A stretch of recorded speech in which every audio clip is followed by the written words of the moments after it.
In Harlem, just before dawn, the men, meant to enforce the law, start taking orders from a back room. Paper disappears from desks. Doors that should stay shut swing open. Witnesses stop talking. Badges become receipts.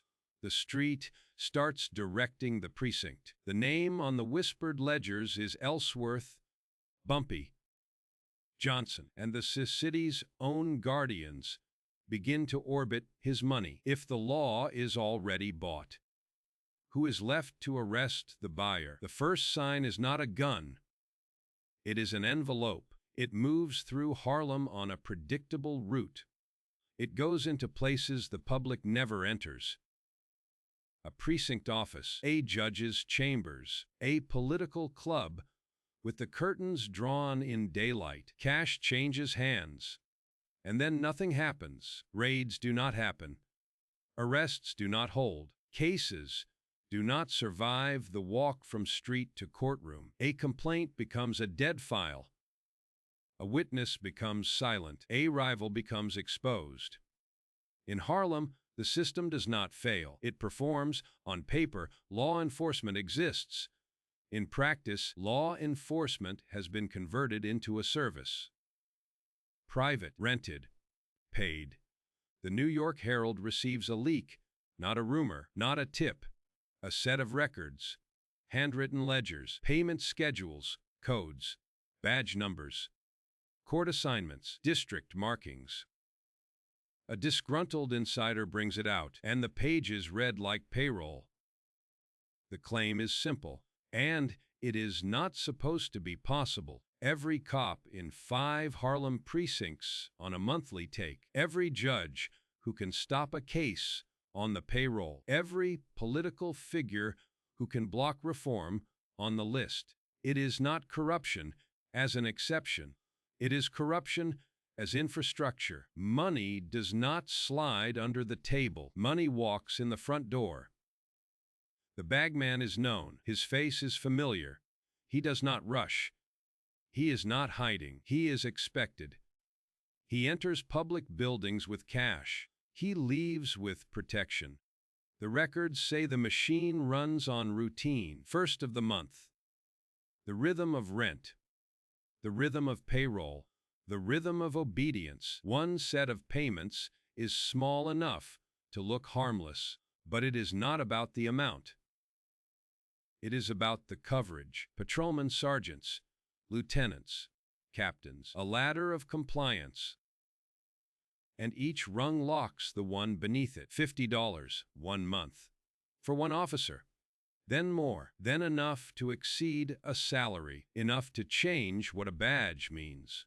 A captain is priced differently. The captain controls assignments. The captain controls timing. The captain decides which doors get opened, which doors stay closed. $2,500, 1 month, for one captain. Then another day shift, night shift. Coverage with no gap. The judges have their own cycle. Quarterly, delivered between cases, envelopes placed into desk drawers with practiced, calm, 3,000, 10,000, a larger number, because a judge can erase an arrest without touching the street. A judge can turn evidence into nothing. A judge can make procedure louder than truth. A judge can aim the law at a rival. A judge can aim the law away from an ally. The politicians are paid on a longer calendar. Annual, for the men who guide licenses. Zoning, appointments, investigations that never begin, reform that never reaches a vote. 5,000, 10,000, 25,000, not for speeches, for silence, for warning, for control. The records describe a Harlem where the public sees uniforms, but the street sees employees. The street learns quickly. A policy runner stands in plain view. A bootleg delivery passes a corner without interference. A vice room keeps its door, not because it is hidden, because it is protected. When federal attention moves in, a different kind of protection activates. A call goes out, a whisper moves. A raid is no longer a surprise. It becomes a scheduled inconvenience. 24 hours, 48 hours. Time enough to clear a room, time enough to move paper, time enough to leave the police arriving to find air. And when arrests happen anyway, the next layer begins. Evidence is misplaced. Names are misspelled. Reports are weakened. A chain breaks quietly. A case dies in paperwork before it ever reaches a jury. And then the final layer. Dismissal. A technicality. A missing signature. A warrant questioned. A procedure violated. Charges gone. Men back on the street. The machine is layered for one purpose, to make consequence optional. There are officers who refuse. The records show that too. A minority, a few names that do not collect. They are not treated as heroes. They are treated as problems. They get quiet posts, desk duty, sit assignments away from the action. They call for backup, and it comes late, or it does not come at all. They file complaints, and those complaints vanish into internal channels, already compromised. They are transferred. They are isolated. They are warned, not in writing, not in official language, in the kind of message that reaches a family first. This is not a story about a few men taking cash. This is a story about an entire borough function being redirected, police becoming advance notice, courts becoming insulation, politics becoming a wall, and a community forced to live inside a government that no longer belongs to it. The Herald's sources describe it as comprehensive, not selective, not sporadic, comprehensive. A ledger does not lie the way a witness can. A ledger does not forget. A ledger does not flinch. It just lists payment, payment, payment. Then the next month, and the next, and the next. This was not an accident. This was not anger. This was a purchase, and once a purchase is complete, the buyer expects delivery. To understand how this happened, we have to go back. Harlem, New York. Early in the Depression years, the avenue lights still burned. The storefronts still opened, but the neighborhood was running on shortages. Rent, food, heat, work that came and went, and a city that watched Harlem more than it served it. Power in New York was not only in laws, it was in who could bend them. It was in who could call a precinct captain. It was in who could introduce a judge to the right donor. It was in political clubs where decisions were made before ballots were cast. Tammany men understood that. So did the policemen who worked the blocks. So did the landlords who raised prices and blamed the market. So did the bankers who did not lend south of certain streets. Harlem had its own life. Churches, barbershops, writers, prison crowds that moved like weather along Lenox and 7th. The Harlem Renaissance was real, but it did not cancel the rules that sat on top of it. Segregation in the North did not need signs. It used jobs, housing, schools, bank credit. It used the simple fact that a complaint from a black resident could be ignored with no penalty. It used the fact that a beating could be filed as resisting, and the paper would hold. The police did not have to love Harlem to control it. They just had to patrol it. They controlled the street corners. They controlled the raids. They controlled who was searched. They controlled who was hauled in for loitering. They controlled who got a warning and who got a charge. The courts were supposed to be the last barrier. In practice, the courts were another gate. If a man had money, his lawyer could talk procedure. If a man had friends, his file could move differently. If a man had neither, he would learn how fast a calendar can swallow a life. The neighborhood understood this, not as a theory, as a daily mechanism. A landlord dispute, a street fight, a missing paycheck, a storefront smashed. The question was never only what happened. The question was who had standing, who could make the system listen, who could make the system move. Prohibition sat over all of it. Like a second government, alcohol was banned. Demand did not disappear. It reorganized speakeasies, deliveries, protection. A cash economy that did not need banks. A cash economy that could pay people faster than legitimate work. And the city knew it. Officers knew which doors were alcohol doors. They knew which restaurants served more than near beer. They knew which basements were busy on payday nights. The city's relationship to prohibition enforcement was practical, not moral, selective. A crackdown could happen when headlines demanded it, or when politics demanded it, or when a rival wanted pressure placed on another rival. Otherwise, the neighborhood found its own equilibrium. That equilibrium had a price, and Harlem was not the only place paying it. Organized crime across New York had learned a lesson. Violence attracts attention. Stability attracts profit. A smart racket does not only fight. It builds agreements. It buys predictability.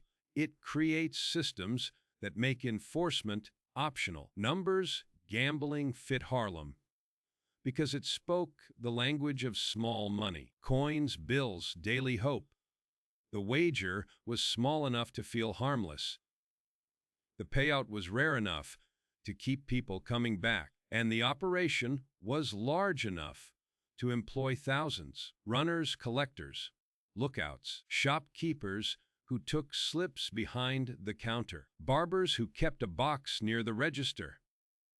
It was not only vice, it was payroll, and that mattered in a neighborhood where legitimate payroll was thin. Discrimination did not just limit dignity.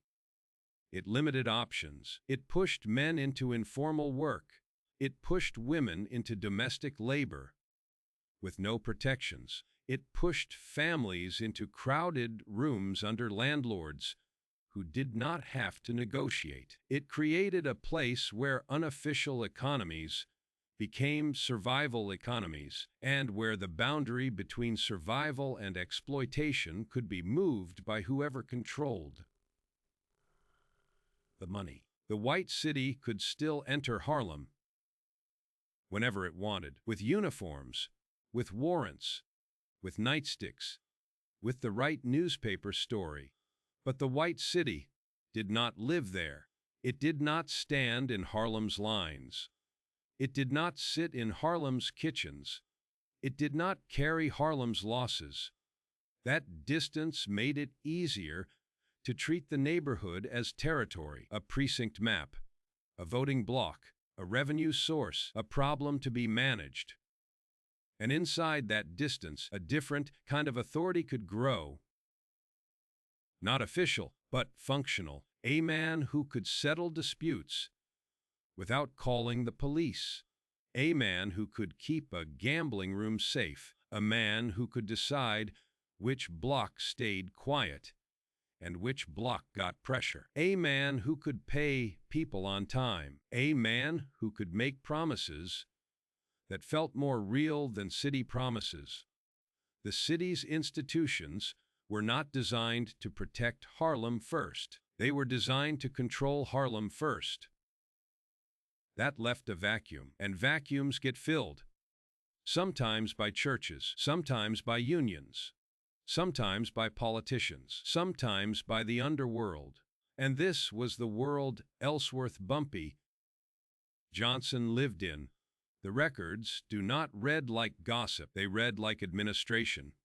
Handwriting, columns, abbreviations, notations made by a person who expects the book to be used again and again. The pages are said to cover a span that begins in the winter months of 1930 and runs into the early fall of 1932. Not a single payment.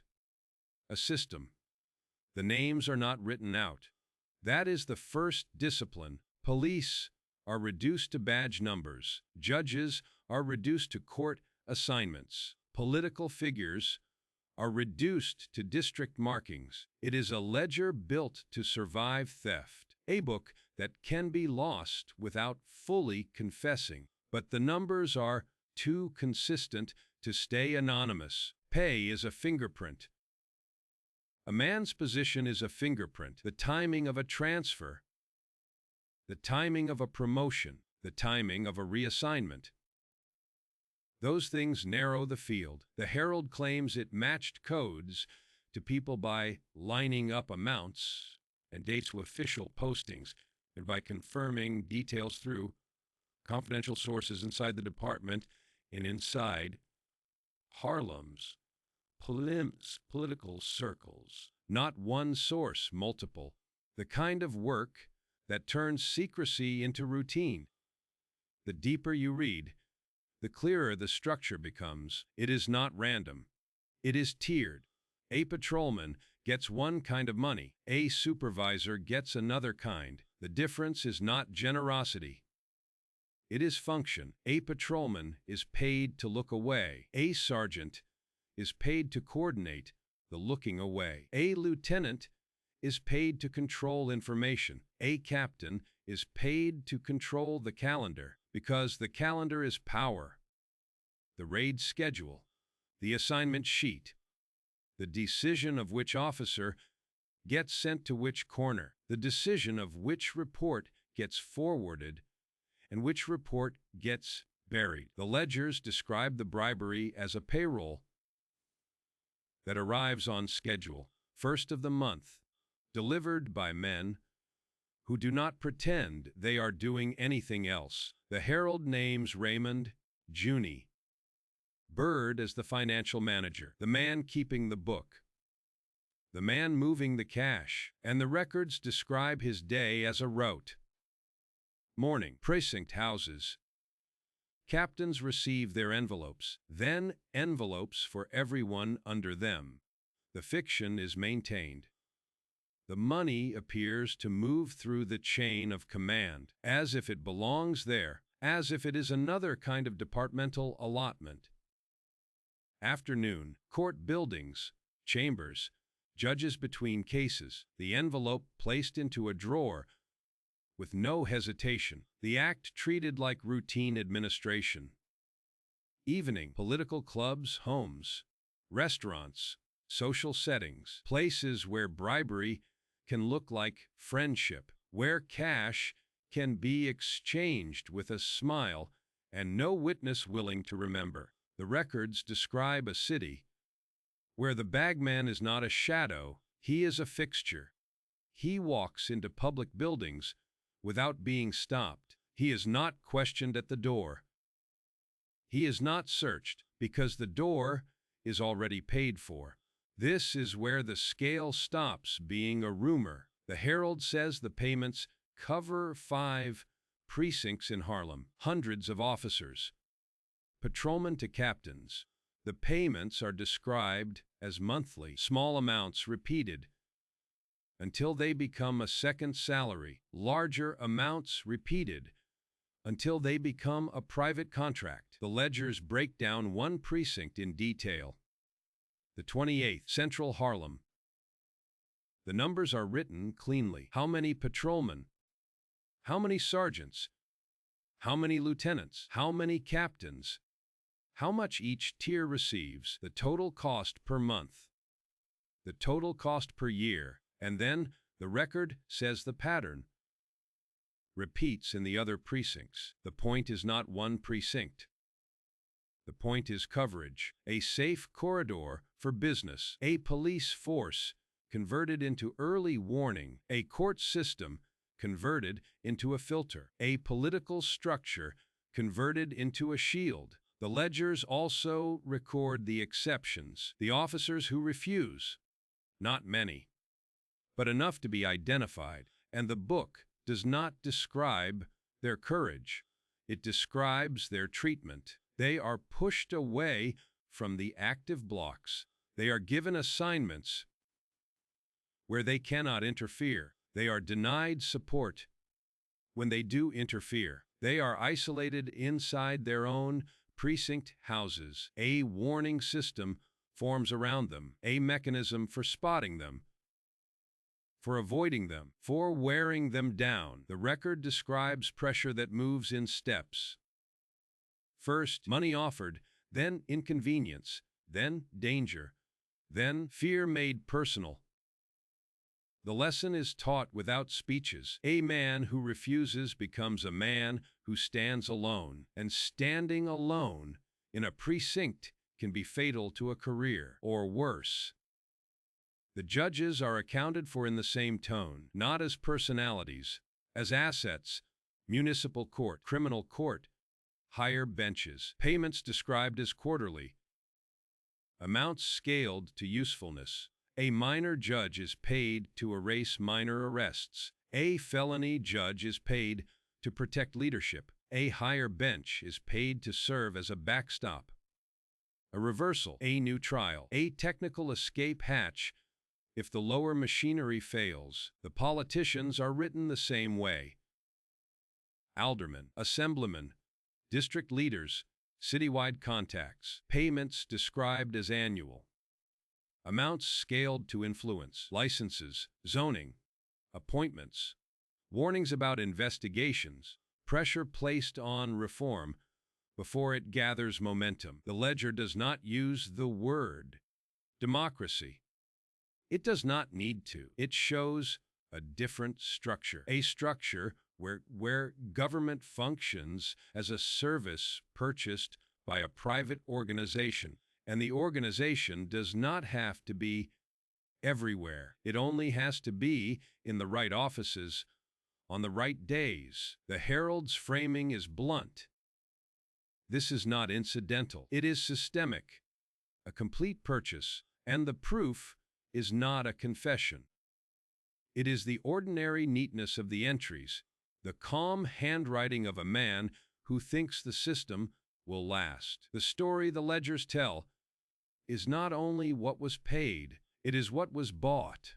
Silence, priority, the ability to decide what becomes a crime and what becomes normal. A policy operation runs in daylight because patrolmen look through it.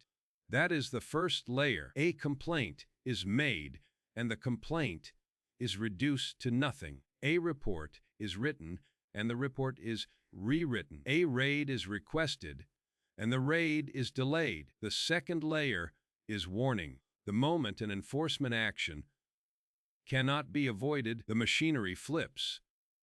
A captain changes a schedule. A lieutenant redirects a detail. A sergeant tells the right patrolman to step away. A phone call happens before the warrant is served. The target location empties without panic. No scrambling, no shouting. Just chairs turned back under tables, cash moved off counters, slips collected, a door locked. The police arrive and find the shape of a crime without the body of it. They leave with no arrest, or they leave with an arrest that will not last. That is the third layer. Interference. An evidence bag goes missing. A witness statement is unclear. A name is spelled wrong. A date is shifted. A chain of custody breaks quietly. The paperwork becomes soft. The case becomes weak. The fourth layer is dismissal. If it still reaches a courtroom, the courtroom is not a danger. It is the final filter. Procedure becomes the weapon. A warrant becomes defective. A stop becomes unlawful. A confession becomes inadmissible. A jury hears a case shaped to fail. And if conviction cannot be avoided, the sentence is built to be survivable. A short term, a light term, a term that does not end a career inside the organization. The system is designed so Johnson needs only one layer to work. The police can prevent, or warn, or interfere, or the courts can dismiss. One successful layer is enough, and the state has to win at every level to matter. That imbalance is not accidental. It is the purpose. The ledgers describe payments, but they also describe discipline. Who gets paid when they get paid? And what happens when someone refuses? Refusal is recorded like a malfunction, not a moral stand. A patrolman who refuses does not trigger respect. He triggers a response. First, isolation. The shift stops backing him. The jokes stop. The invitations stop. Then assignments change. He is moved away from the corners, where the money moves. He is placed on quiet streets, or at a desk. He can still wear a uniform, but he cannot affect outcomes. If he persists, danger appears. Backup slows down. Calls go unanswered. Incidents become tests. A man learns whether his own precinct will protect him. And if the lesson is clear, the man either breaks, or he leaves, or he becomes an example. The records describe threats that do not need to be written openly. A warning that reaches a family. A detail that proves someone knows where a child goes to school. A reminder that a home address is not private. Fear is not used as theater. It is used as policy. This is how corruption becomes enforceable, not by persuasion alone, by consequences. The Herald's material frames the bribery as an operating cost, a fraction of income, a budget item, money spent not to build product, but to purchase immunity, and that immunity creates a second market, a market in which the law is not a boundary.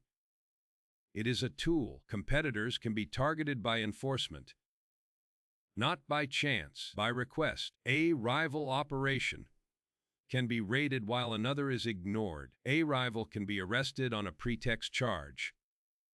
Loitering, disturbing the peace. Vagrancy. Old words used as instruments. Meanwhile, the favored operation stays open, not hidden, protected. This changes everything in Harlem, because the public starts to understand the rules without being told. If you are connected, you are safe. If you are not, you are exposed. If you complain, the complaint may circle back to the people you complained about. If you testify, your name may become a resource in somebody else's hands. Law becomes something you navigate, not something you trust. Legitimate business becomes a losing proposition. A bar that pays protection gets licenses and quiet. A bar that refuses gets inspections and trouble. A shop that cooperates becomes a collection point. A shop that refuses finds itself visited, sometimes by police, sometimes by men without uniforms, and the consequences look the same either way. The neighborhood's residents are left with a choice that is not a real choice: live under a government that does not represent them, or live under a private order that provides predictability. Predictability is not justice, but it feels safer than chaos. That is how capture works. Not by declaring power, by making power useful. The Herald suggests federal officials are alarmed, but alarm is not action. Action requires witnesses. Witnesses require safety. Safety requires a system that is not already purchased. And this system is purchased. If the prosecution needs honest officers, those officers are isolated. If it needs judges, those judges are compromised.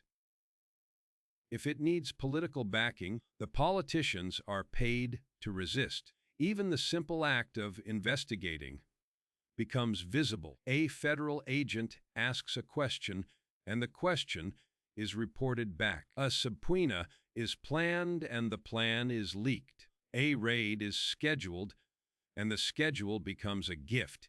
The ledgers turn Harlem into a closed circuit. Information goes in, information comes back out, and the man at the center does not have to stand on a corner to control it. He just has to keep paying.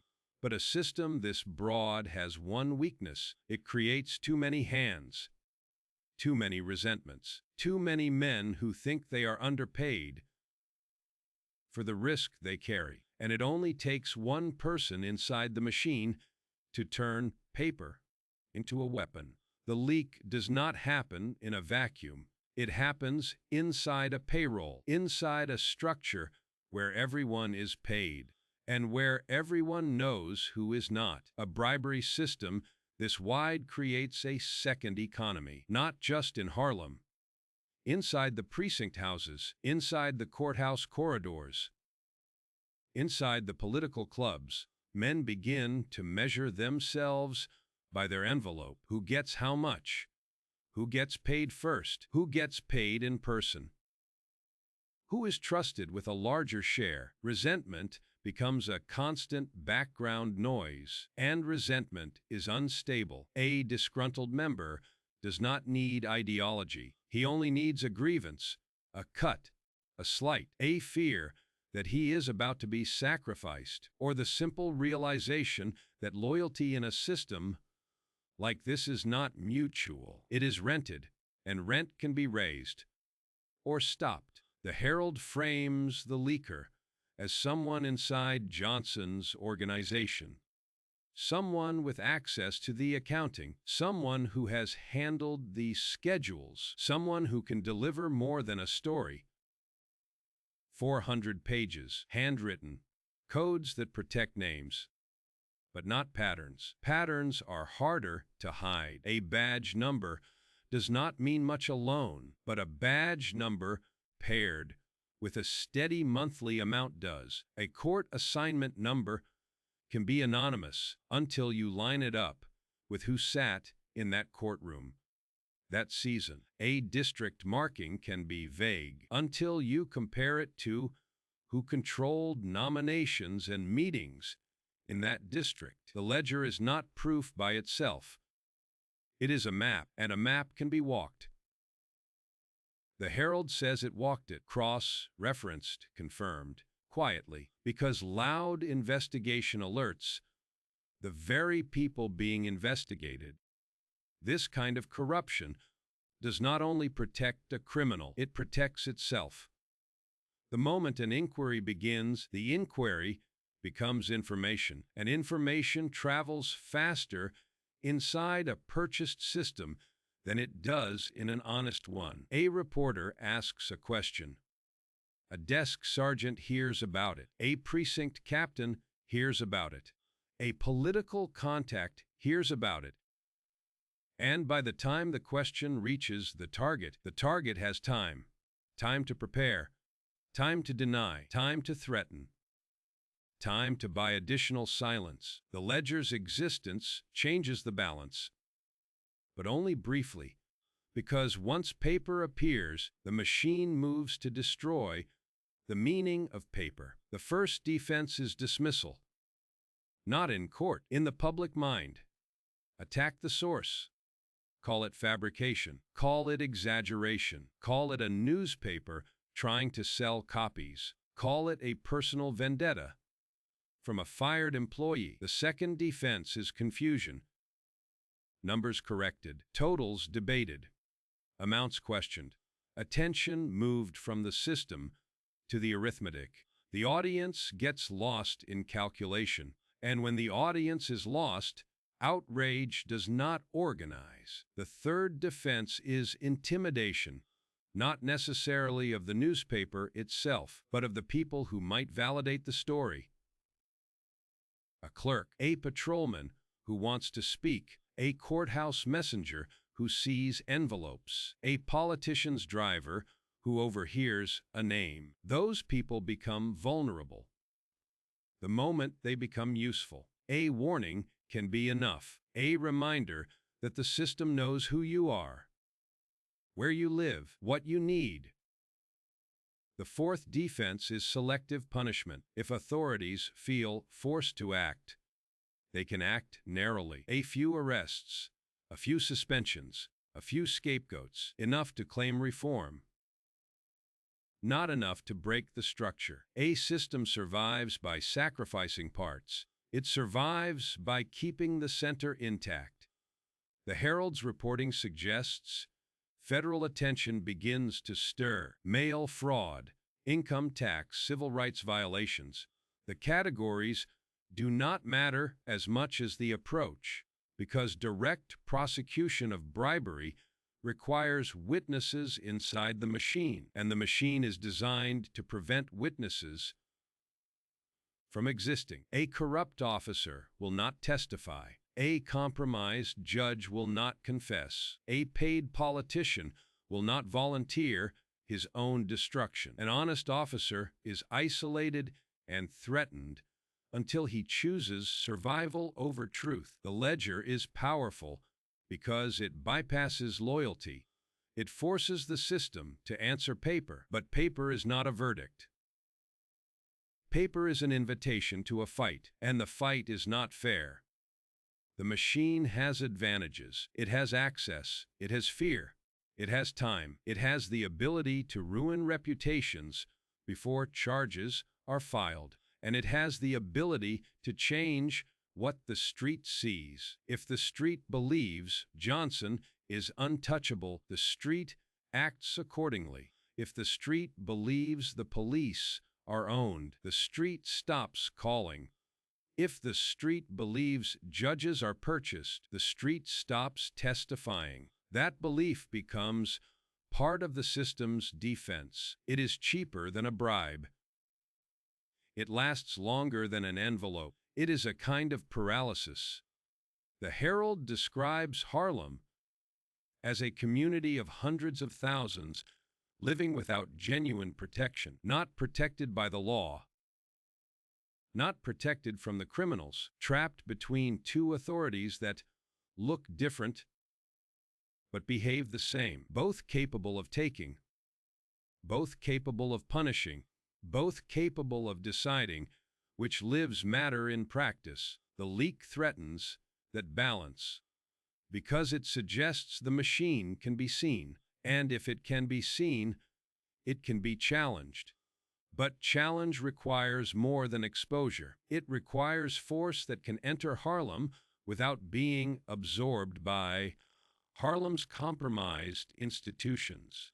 It requires prosecutors who cannot be bought, agents who cannot be warned off, prison courts that cannot be influenced by local political networks. And even then, a prosecution is still a performance, because trials depend on juries, and juries are made of people who live inside the neighborhood's realities, people who may fear retaliation, people who may distrust the state more than they distrust the underworld, people who may believe that the man accused is not just a predator, but also a provider.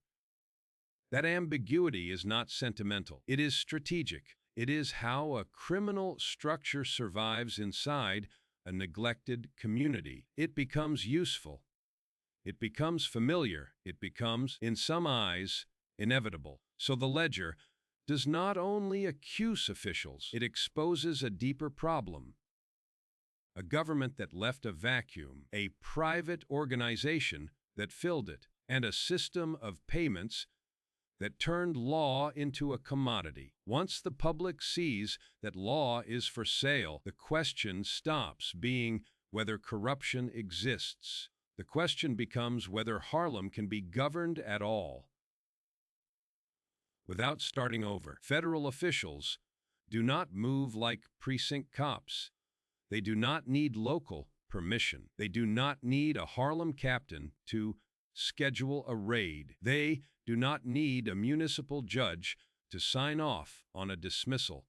But they do need something else. They need proof that survives contact with the machine. The Herald's material offers one kind of proof: ledgers, schedules, codes, a paper skeleton of an invisible body. And the first federal instinct is not to arrest every paid official. It is to find the narrowest blade that cuts deepest. Money, taxes, anything that can be proven without relying on Harlem's purchased witnesses. That is why the talk turns to federal statutes. Mail fraud, income tax, civil rights violations, charges that can be built from records and patterns, charges that do not require a local patrolman to swear he took an envelope, because the patrolman will not swear, not if he wants his pension, not if he wants his family left alone. The problem is scale, a bribery system described as covering hundreds of officers, dozens of judges, dozens of political officials. Even if every investigator in the country wanted it, the country does not have the resources to prosecute an entire neighborhood's government in one sweep. And a sweep that large creates panic. Panic creates flight. Documents burn, witnesses vanish, stories change. The machine becomes aggressive, so the more realistic outcome is selection. A handful of cases, a few arrests that can be proved cleanly, a few officials made into examples, not because they were the worst, because they were the easiest to convict. That is how systems survive exposure.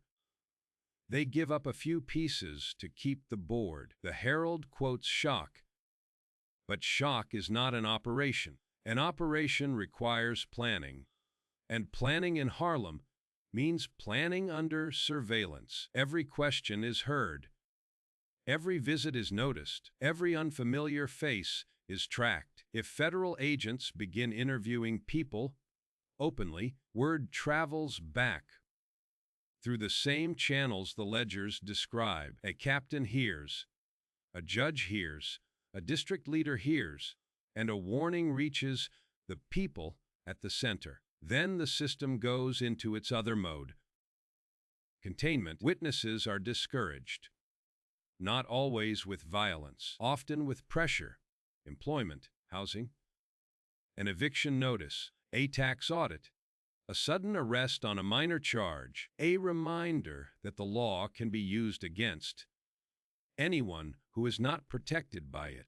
The other obstacle is Harlem itself, because juries are not made of institutions.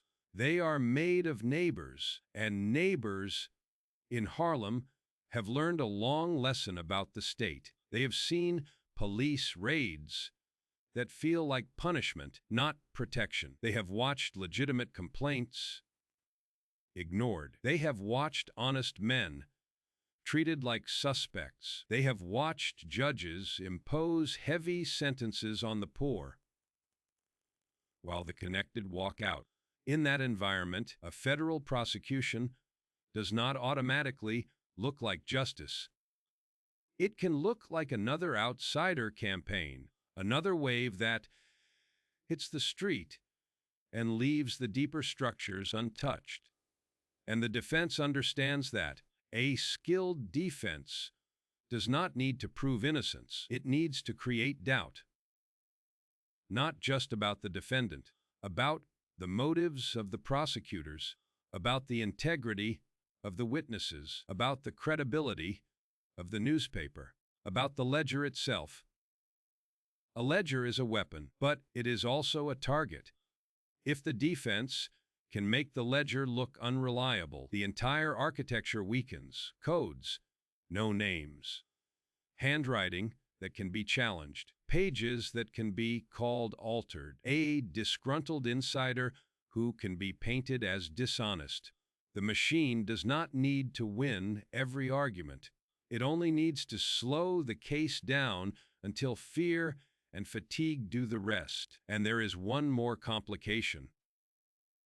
Community perception. The Herald suggests Harlem may view Johnson differently than the state does, not as a philosopher, not as a folk hero, as a man who can get things done, a man who can resolve disputes without calling a police force people do not trust. A man who can provide favors, jobs, cash, help with rent. A man whose power is visible, while the government's power is often felt only as punishment. That does not excuse the system.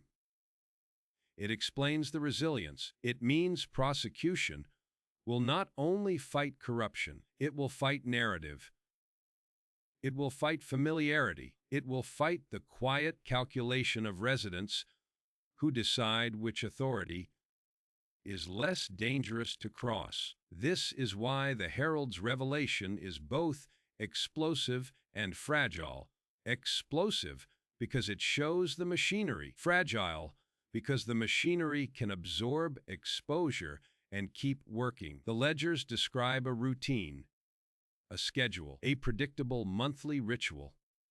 And routines can adjust. If Bird is watched, someone else delivers. If precinct houses are risky, payments move to bars. If judges are nervous, payments shrink and favors replace cash. If politicians feel heat, the money finds more discreet routes. A system that already bought law enforcement knows how to respond to law enforcement pressure. It has practice. So the question is not whether the scandal is real. The question is what the state is willing to do when the evidence points back at itself. Because a prosecution on this scale does not only threaten one man, it threatens careers.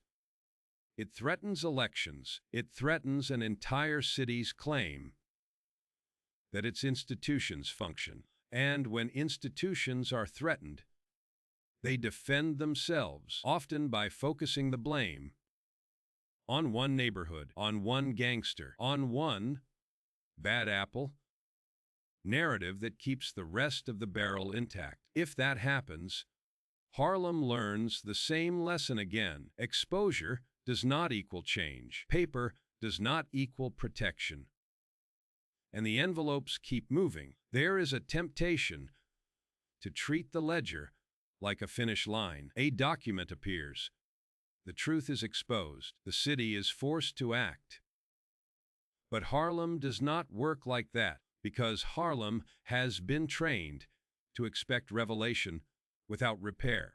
The people on the block know what the Herald has printed, not the totals, not the careful cross-referencing. They know the outcome. They have lived with for years. Police who arrive late. Police who arrive early, but only to harass. Judges who speak the language of fairness, then sign the opposite. Politicians who appear at election time and vanish after. So, when the paper says the system is bought, it does not shock everyone. For some, it confirms what was already assumed, and confirmation can be poisonous, because it tells a neighborhood that resistance is pointless. A man who believes the law is real might testify. A man who believes the law is owned will not. That is the hidden victory inside corruption. It does not only protect the criminal organization, it breaks the public's expectation of consequence. And once expectation breaks, enforcement collapses without a fight.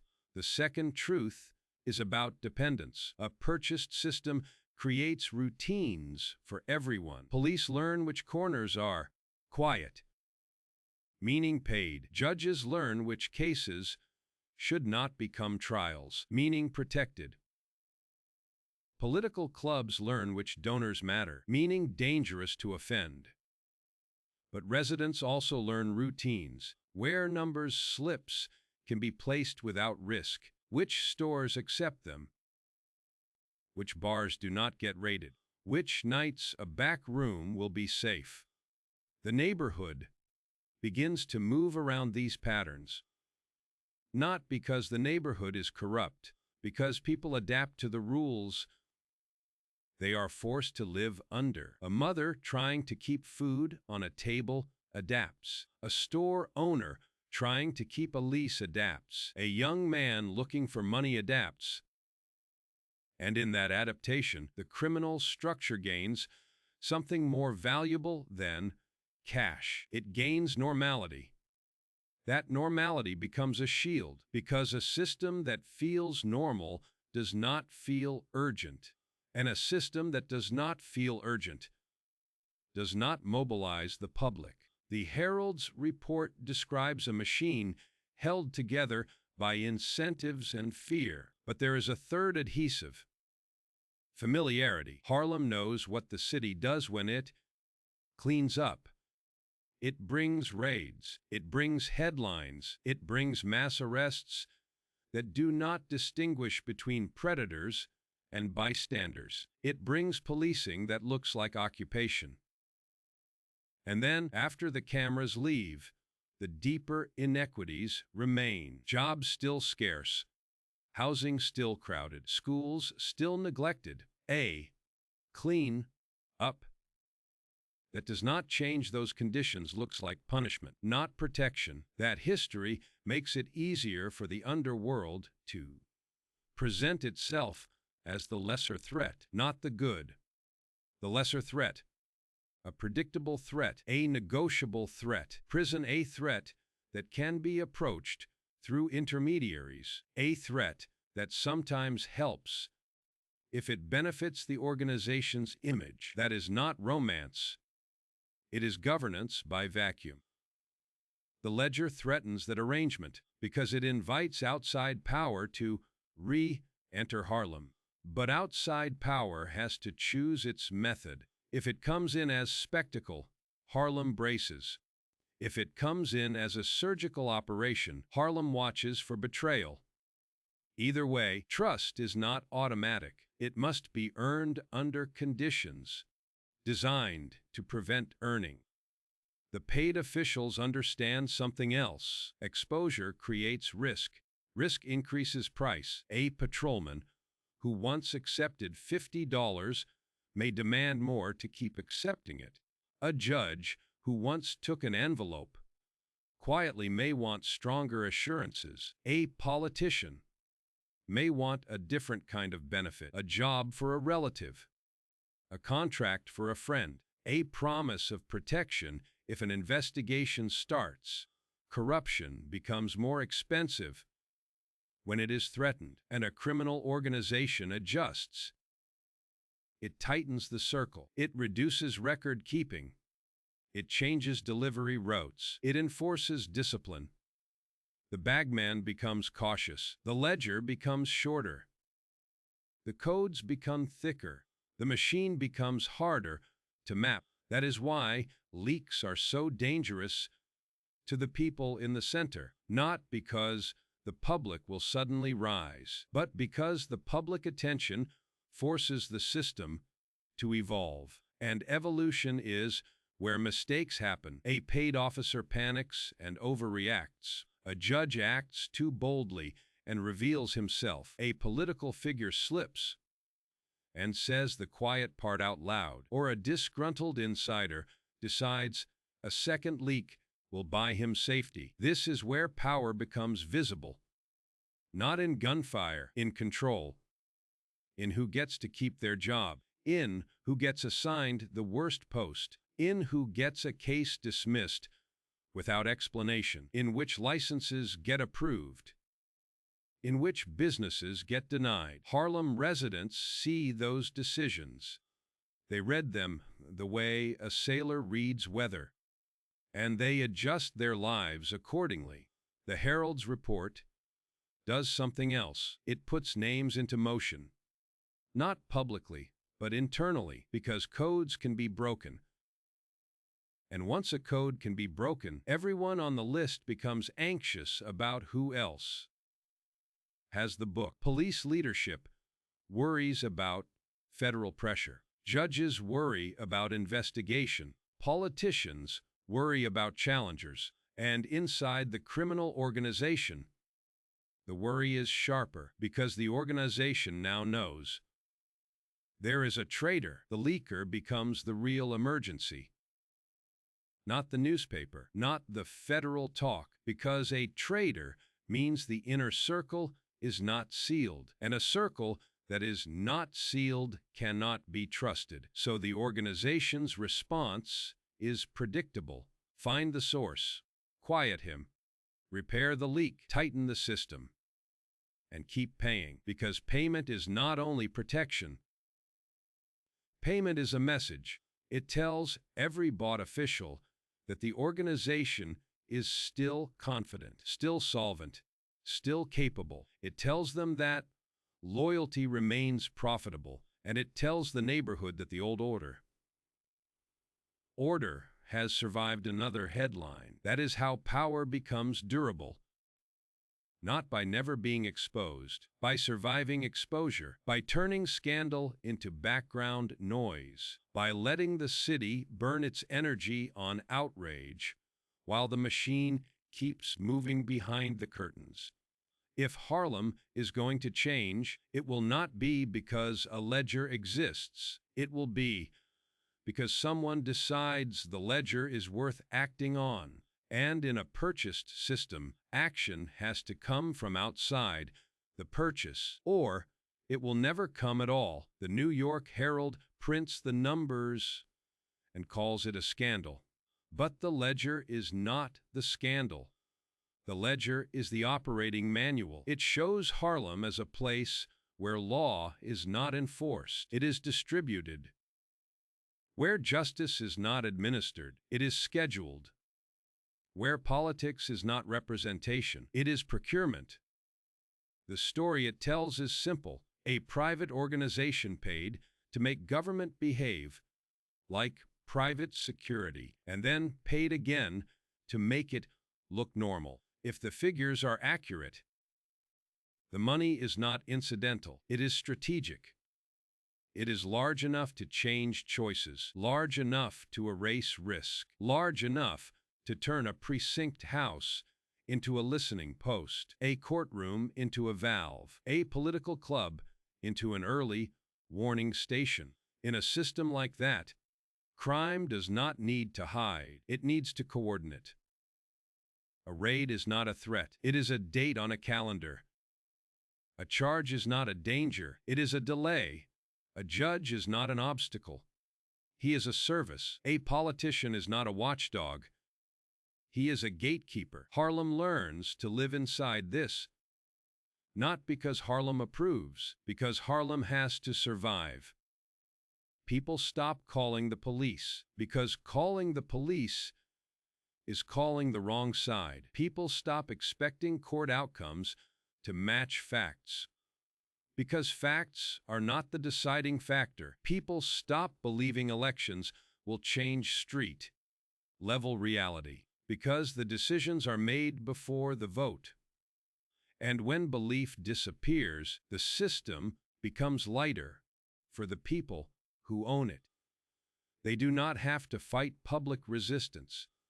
They only have to maintain the payments. That is the quiet genius of the structure described in the records. It replaces confrontation with administration, monthly envelopes, quarterly envelopes, annual envelopes, a schedule that turns morality into bookkeeping.